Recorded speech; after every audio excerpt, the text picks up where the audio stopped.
उत्पन्ना एकादशी व्रत कथा। उत्पन्ना एकादशी का महत्व। धर्मराज युधिष्ठिर कहने लगे कि हे भगवान, मैंने कार्तिक शुक्ल एकादशी अर्थात प्रबोधिनी एकादशी का सविस्तार वर्णन सुना। अब आप कृपा करके मुझे मार्गशीर्ष माह के कृष्ण पक्ष की एकादशी के विषय में भी बताइए। इस एकादशी का क्या नाम है तथा इसके व्रत का क्या विधान है, इसकी विधि क्या है, इसका व्रत करने से किस फल की प्राप्ति होती है, कृपया यह सब विधान पूर्वक कहिए। भगवान श्री कृष्ण बोले, मार्गशीर्ष माह के कृष्ण पक्ष में आने वाली इस एकादशी को उत्पन्ना एकादशी कहा जाता है।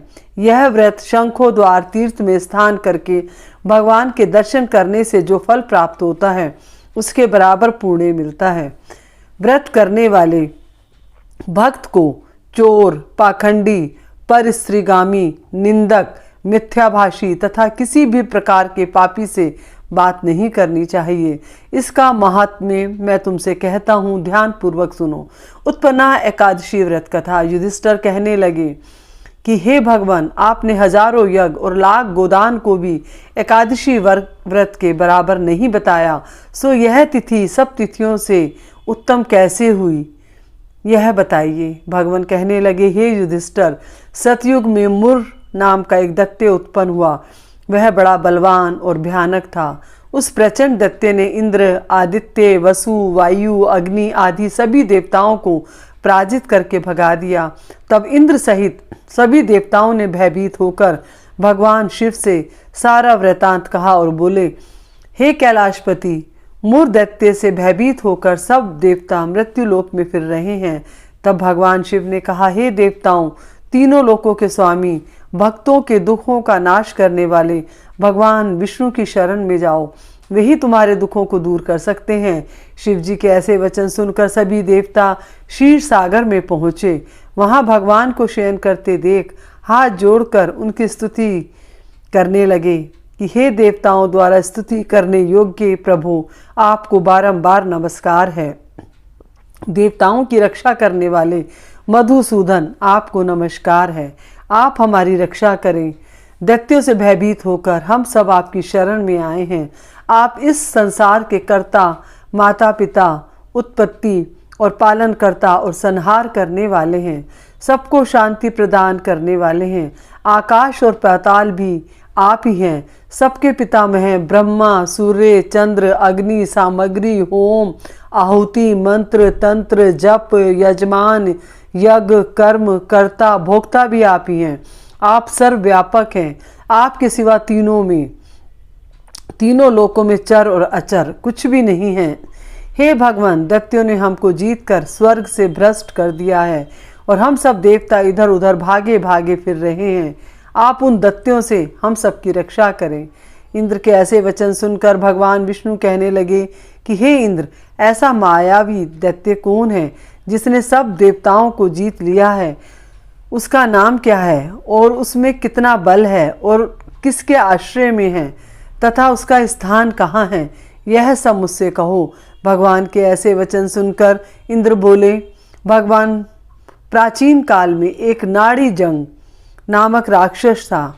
उसके महापराक्रमी और लोक विख्यात मुर नाम का एक पुत्र हुआ। उसकी चंद्रावती नाम की नगरी है। उसी ने सभी देवताओं को स्वर्ग से निकालकर वहां अपना अधिकार जमा लिया है। उसने इंद्र, अग्नि, वरुण, यम, वायु, ईश, चंद्रमा, नृत्य आदि सबके स्थान पर अधिकार कर लिया है। सूर्य बनकर स्वयं ही प्रकाश करता है, स्वयं ही मेघ बन बैठा है और सबसे अजय है। हे असुर निकंदन, उस दुष्ट को मारकर देवताओं को अजय बनाइए। यह वचन सुनकर भगवान ने कहा, हे देवताओं, मैं शीघ्र ही उसका संहार करूंगा। तुम चंद्रावती नगरी जाओ। इस प्रकार कहकर भगवान सहित सभी देवताओं ने चंद्रावती नगरी की ओर प्रस्थान किया। उस समय जब दैत्य मुरसेना सहित युद्ध भूमि में गरज रहा था, उसकी भयानक गर्जना सुनकर सभी देवता भय के मारे चारों दिशाओं में भागने लगे।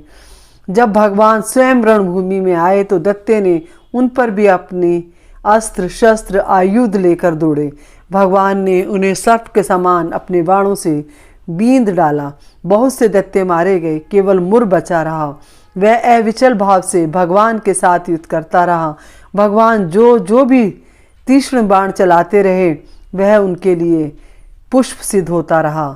उसका शरीर छिन्न भिन्न हो गया, किंतु वह लगातार युद्ध करता रहा। दोनों के बीच मल्ल युद्ध भी हुआ। 10,000 वर्ष तक उनका युद्ध चलता रहा, किंतु मुर नहीं हारा। थक कर भगवान बद्रिकाश्रम चले गए। वहाँ हेमवती नामक सुंदर गुफा थी। उसमें विश्राम करने के लिए भगवान उसके अंदर प्रवेश कर गए। यह गुफा 12 योजन लंबी थी और उसका एक ही द्वार था। विष्णु भगवान वहाँ योग निद्रा की गोद में सो गए।